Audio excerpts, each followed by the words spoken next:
Download करें जनमत Haryana app. किसान को आंदोलन करने पे मजबूर कर दिया।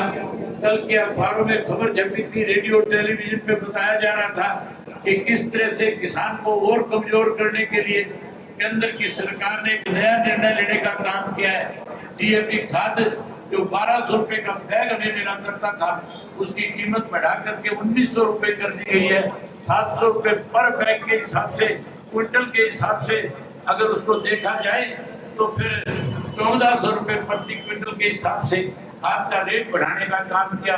एनपीके खाद जो 60% पहले से महंगी कर दी गई।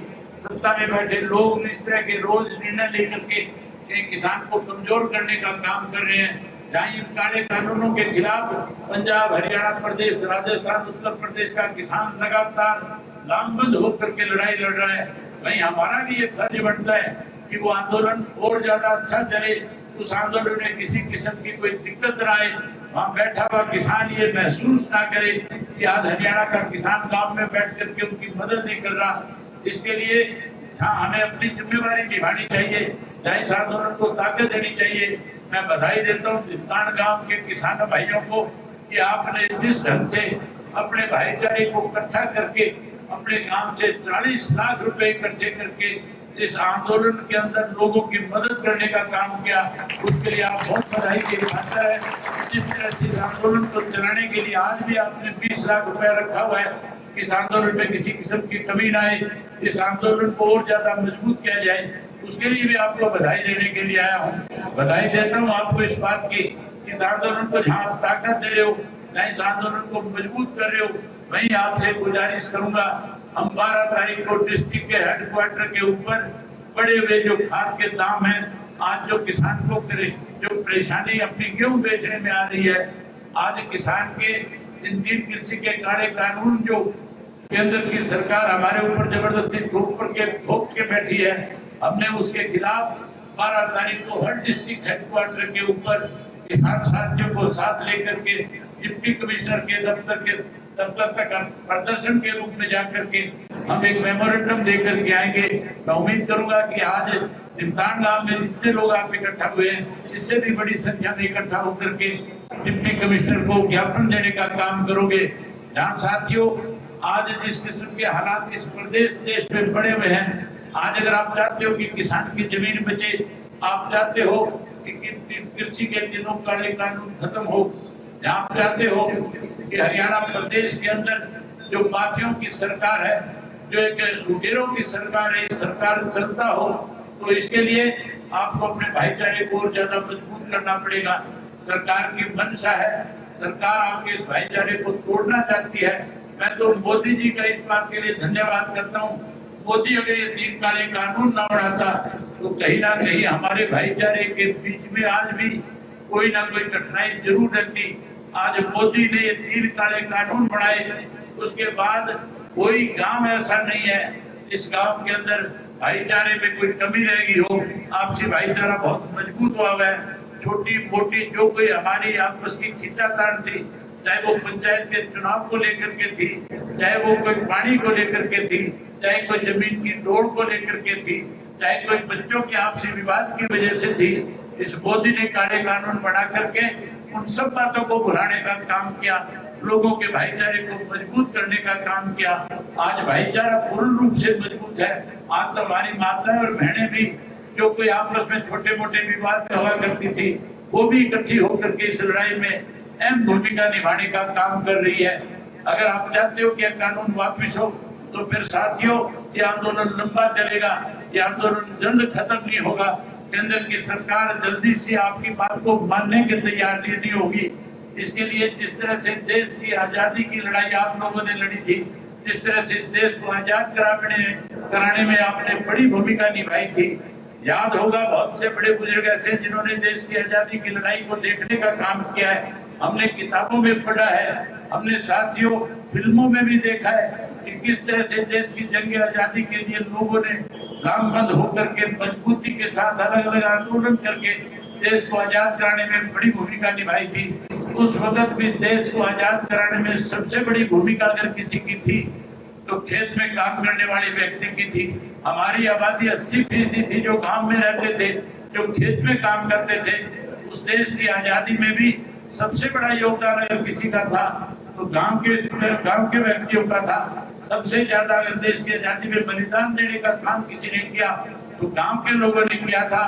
देश को आजाद कराने के बाद इस देश की सीमाओं की रक्षा अगर किसी ने करी है, इस देश की अंदर किसी दूसरे मुल्क की घुसपैठ ना उसको रोकने का काम अगर किसी ने किया है, उसके लिए शहादत अगर किसी ने दी है, तो केवल और केवल गांव में रहने वाले लोगों के बच्चे जो आज फौज में भर्ती होकर के देश की सीमाओं के ऊपर पहरेदारी करने का काम करता है, आज उनकी वजह से ये देश में आजादी है। आज उनकी वजह से हमारी देश की सीमाएं सुरक्षित है।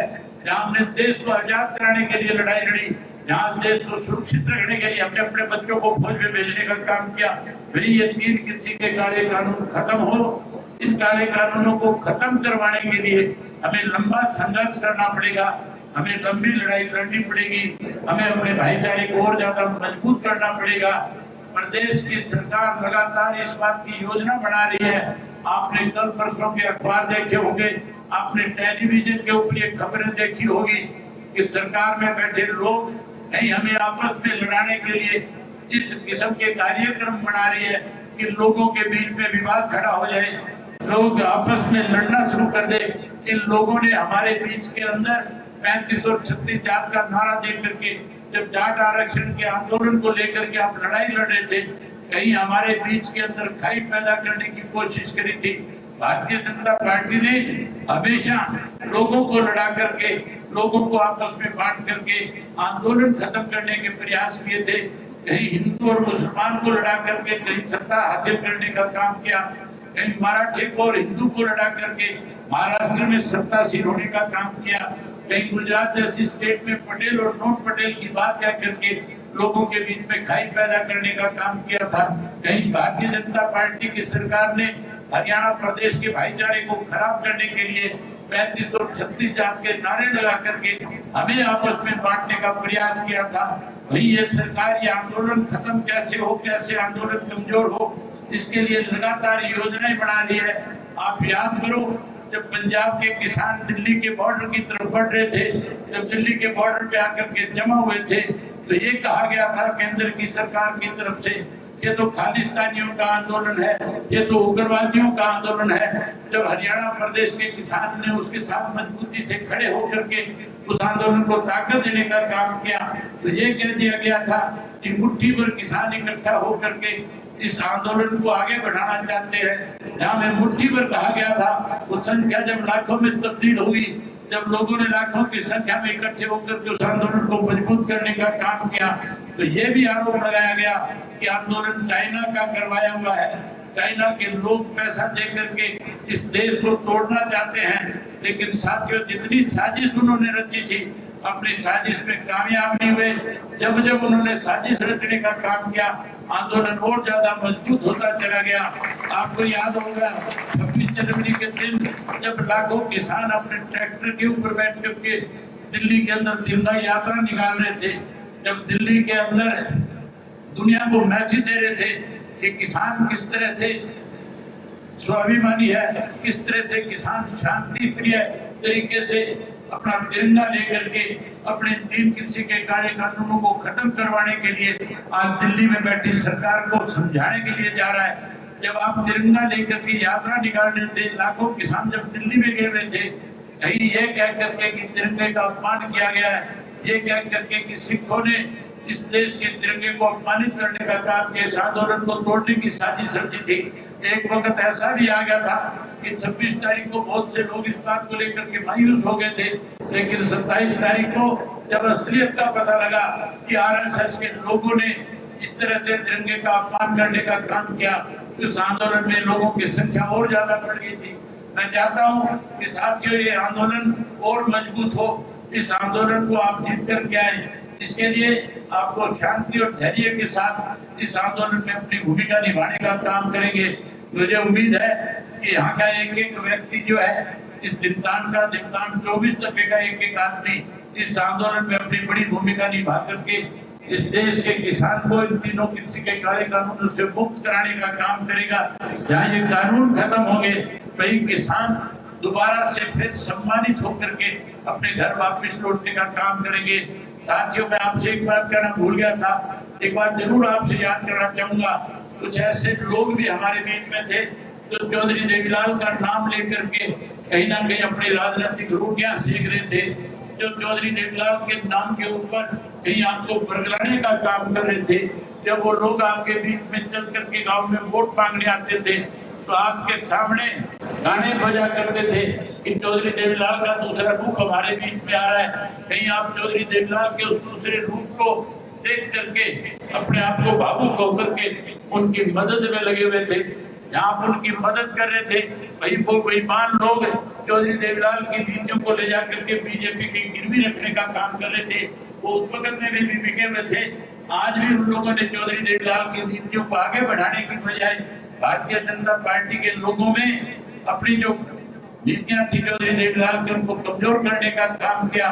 जहां आप उनको सम्मान दिया करते थे, आज आपने एक पगड़ी मुझे भी पहनाई है, आपने पगड़ी चौधरी देवीलाल को भी पहनाई थी, आपने पगड़ी चौधरी ओम प्रकाश चौटाला जी को भी पहनाई थी। जब चौधरी देवीलाल को आपने पगड़ी पहनाई थी, चौधरी देवीलाल ने आपकी उस पगड़ी का सम्मान करते हुए उस पगड़ी को प्रधानमंत्री के पद के ऊपर ले जाकर के रखने का काम किया था। जहाँ उस पगड़ी का सम्मान चौधरी देवीलाल ने प्रधानमंत्री के पद तक पहुंचाने का किया, वहीं चौधरी ओम प्रकाश चौटाला जी को जो आपने पगड़ी पहनाई थी, चौधरी ओम प्रकाश चौटाला के खिलाफ षड्यंत्र के तहत 10 साल की कैद करा दी थी। लेकिन चौधरी ओम प्रकाश चौटाला ने आपके पगड़ी को किसी के कदमों में रखने की बजाय 10 साल की कैद काटना मंजूर कर लिया था। जहाँ चौधरी देवीलाल ने चौधरी ओम प्रकाश चौटाला ने 10 साल की कैद काटी, आपने एक पगड़ी यहाँ दुष्यंत के सर के ऊपर भी रखी थी। कहीं आप ये उम्मीद करते थे कि चौधरी देवीलाल की नीतियों को आगे बढ़ाएगा, ये चौधरी देवीलाल के सपनों को साकार करेगा। लेकिन साथियों, जो पगड़ी आपने दुष्यंत के सर पे रखी थी, उस दुष्यंत ने उस पगड़ी का सम्मान बढ़ाने की बजाय कहीं अपना दाव लगाने के लिए उस पगड़ी को ले जाकर के भारतीय जनता पार्टी के नेताओं के कदमों में रखने का काम किया, उस पगड़ी का पान करने का काम किया। ऐसे लोग जिन्होंने आपकी पगड़ी को पानित किया, आपके साथ धोखा किया, विश्वासघात किया, समय आने पे ऐसे लोगों को सबक सिखाना। एक पगड़ी आज आपने मेरे सर पे भी रखी है। आपको विश्वास और भरोसा देकर के जाता हूँ कि आप इस पगड़ी के सम्मान को कभी कम नहीं होने दूंगा। आप इस पगड़ी का सम्मान बढ़ाऊंगा। वही उसके साथ साथ आपको विश्वास दिलाता हूँ कि जब तक ये किसान आंदोलन चलेगा, जब तक किसी के तीनों काले कानून खत्म नहीं हो जाएंगे, मैं अपनी जिम्मेवारी से भागूंगा नहीं, बल्कि इस आंदोलन के लिए अगर अगली पंक्ति में खड़े होकर के और बड़ी लड़ाई लड़नी पड़ी तो उससे भी पीछे नहीं हटूंगा। आपकी पगड़ी का सम्मान करूंगा। यही बात आपसे कहने और करने आया था। राजनीति के आगे, राजनीति के पीछे, हर हलचल को जानने के लिए हमारे YouTube चैनल जनमत हरियाणा को लाइक करें, सब्सक्राइब करें और अपडेट रहने के लिए बेल आइकन दबाना ना भूलें। देखते रहें जनमत हरियाणा, सच के अलावा कुछ भी नहीं।